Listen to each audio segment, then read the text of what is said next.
Yes, thank you all for your opening statements. And Secretary Riston, I wanted to ask about when we were negotiating the surface transportation reauthorization in this committee, we talked a lot about greenhouse gas performance measures, and we decided not to give the FHWA that authority. But they have now, FHWA has released a proposed rulemaking to establish a greenhouse gas emissions performance measure requiring states to set declining targets.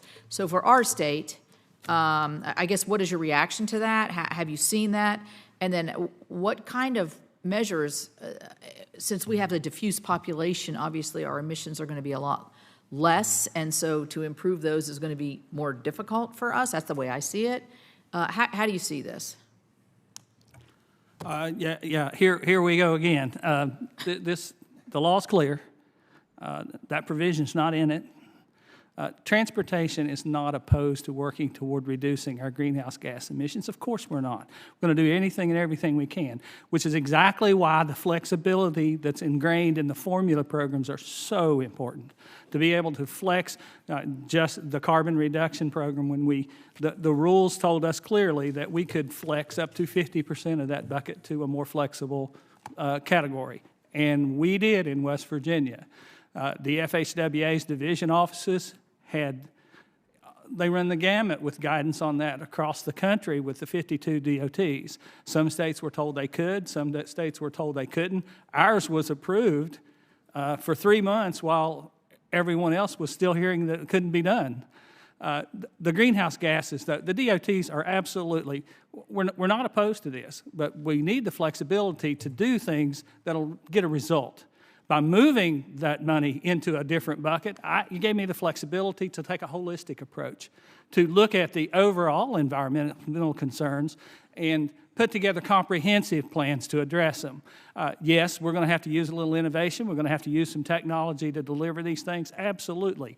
But transportation is not the worst offender in the world with greenhouse gases, and we can take care of a portion of this.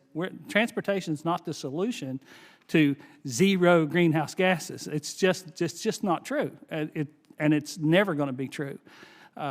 We can work on this. We need flexibility to do it. A firm performance measure?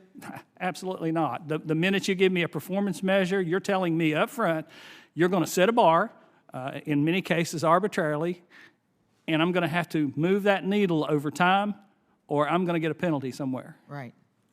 So it's consistency. I mean, I think that's what we're hearing. So, Mr. Timon, what are you hearing since you hear from all different? I think the consistency, actually, we emphasized this last week with the nominee, to say that one state says yes, one state says no on exactly the same types of provisions or requirements. What are you hearing at the sort of in a more general sense on this issue?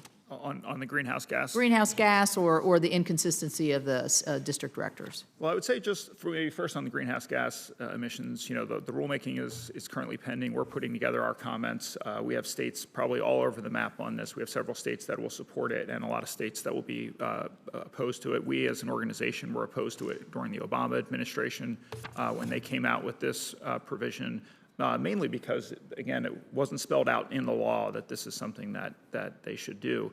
And with this one, I think we clearly have concerns about, as Secretary Riston mentioned, the declining targets, I think, is a problem. That's an approach that's not used in any of the other performance measures that we have. And then, again, the ability for state DOTs to be able to influence this specifically.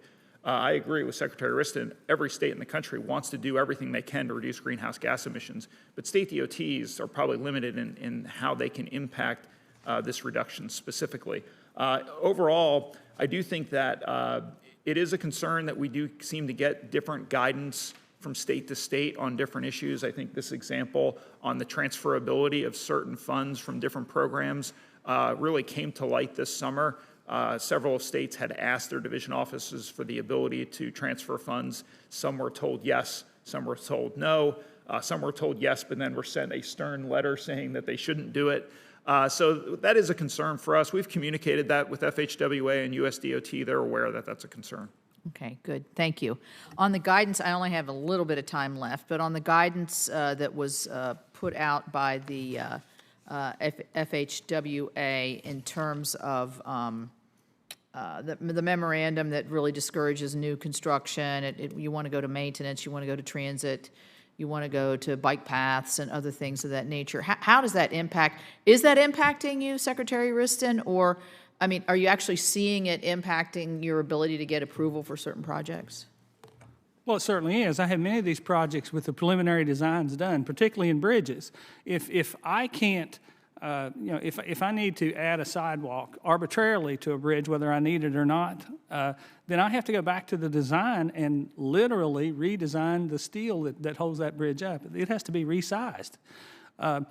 Conversely, going the other way, if I can't add capacity to my interstates, well, what am I doing to the next generation if I spend tremendous resources on a resurfacing job on I-79 in West Virginia and don't take care of the added capacity I know I'm going to need in 12 or 15 years?